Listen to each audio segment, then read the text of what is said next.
of investments. Like I said, they get 500 investments a year. So if they get a reputation of trashing people, of just saying ugly things, say that's the stupidest idea I've ever heard of, no one will ever come to them again, and they won't have a business. I've got a personality. Jimmy knows me pretty well. I've got a personality. I'm a little too honest with people, and so I will sit in a meeting and I'll say to people, "Do you really want to know what I think?" And usually people have been in meetings with me in these meetings, because there's several of us, and somebody will say, "Wait, listen to it. Do you really want to know what he thinks? Because he's going to tell you." But I always try, but I will tell people why I think their businesses have issues. But most people don't do that. It's easier, then I have to go through an explanation, because you're going to start asking me questions, right? If I say, "I don't like your business because I'm worried about, I think your competitors are too strong." So then we get into a little bit of a discussion about your competitors. If I just do something you can't do anything about, then I cut the time off. Yes? You just mentioned about organizations. Very soft voice. You just mentioned about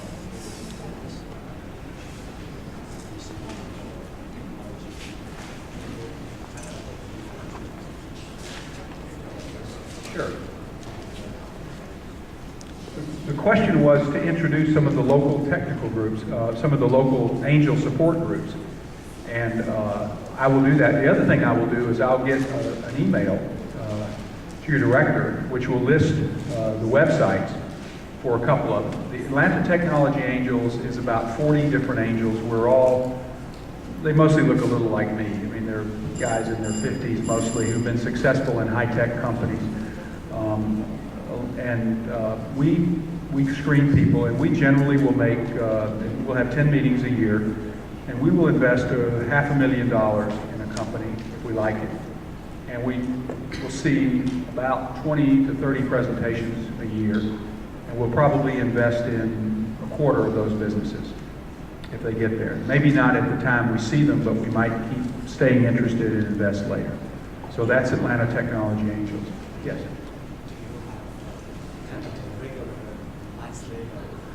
Yes, we do. Part of the information I'll give you is on the website will be a contact. Gordon Rogers is the executive director of ATA, and he handles all of that. And then secondly would be Angel Lounge. And Angel Lounge is a less formal organization. They do a lot more presentations. And really they ours, we do 2 presentations or 3 depending on the length of the meeting. It's a half hour with 15 minutes for questions. So it's a long presentation. It's really detailed. Angel Lounge does 5-minute elevator speeches, and they might show 10 businesses at one time. And people start migrating and say, "Okay, I'm interested in the space." It's very much like the elevator pitch. And then there are other let me just get you a list. Are you familiar with the Technology Association of Georgia? Have you heard of that? Okay, got one hand. They're the umbrella organization. It's really a lobbying organization. It's people in it like little bitty companies like Bell South, now Verizon, but and also but a lot of small companies, and they represent a lot of different interests. But it's sort of an umbrella organization. So these sort of the wireless forum. Frankly, there's so many new ones that I can barely keep up. I would say in the last 2 years, as the market has gone down, a lot of people are out of work, and they're finding it profitable to build associations. So I'll get that. I'll send you an email with a list of organizations and websites. Me got a question. Nextel right now is behind AT&T and Verizon. So what do you think? What Nextel needs to compete against the other two? Well, Nextel is actually part of Sprint.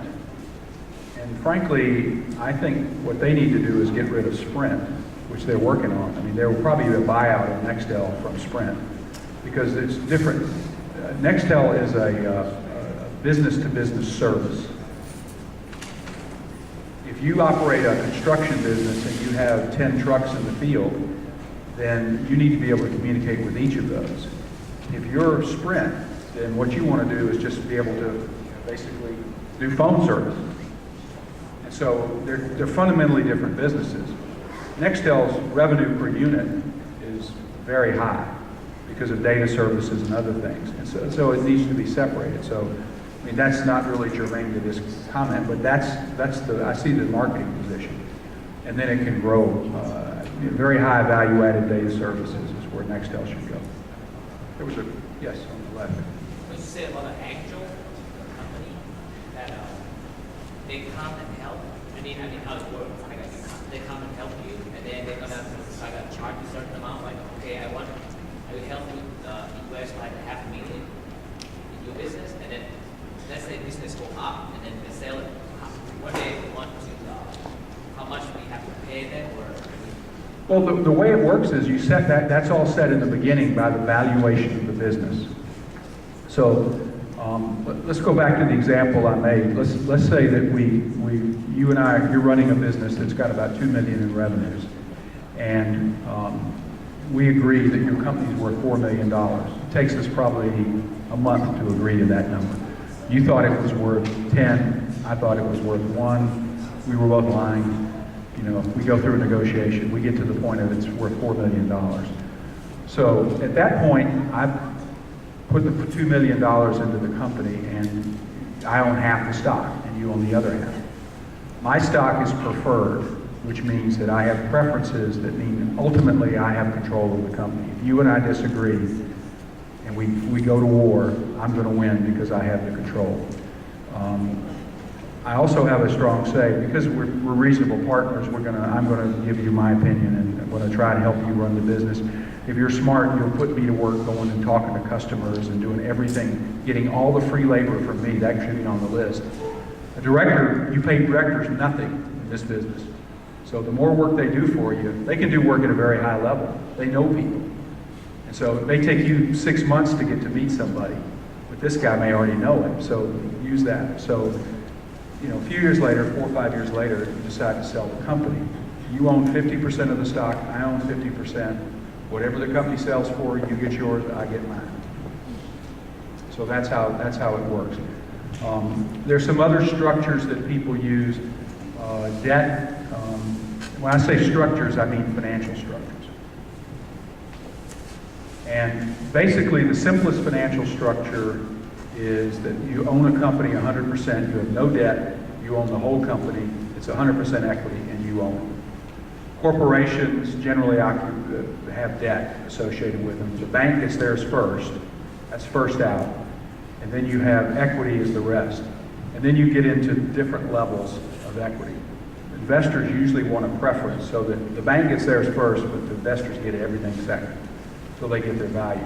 So for instance, the first $2 million of value, the way that almost every deal I've ever seen has been written, if the company were sold for scrap, the first $2 million goes to repay my $2 million. Now most times companies that have $2 million revenues, if they go out of business, they're worth a couple of $100,000. The value of some assets, the IP, some things like that. So I may get a couple of $100,000 back, except for what the lawyers take, which is probably all of it. So that's how it works. Yeah, let me get some different people. I got a question. Sure. It might be out of your topics, but I have a professional engineering company over 20 years. Very stable, mature. What is the best way to get out and sell the company? For example? I think what I'd like to do, why don't we talk when this is over? Because first, you probably won't be talking about that in front of everybody. But secondly, I'd have to ask you a couple of questions about what I've known some people who have done recently sold services business. I mean, this is a good example. This is a good company that's been in business, has cash flow, but it's hard to sell because as soon as you leave, the company's less valuable because of your relationships with customers and because of your employees' relationships with you.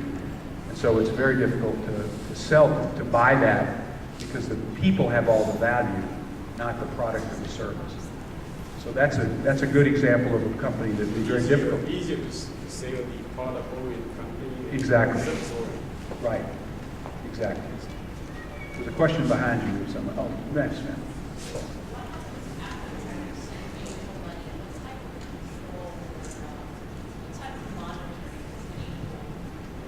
That's an excellent question.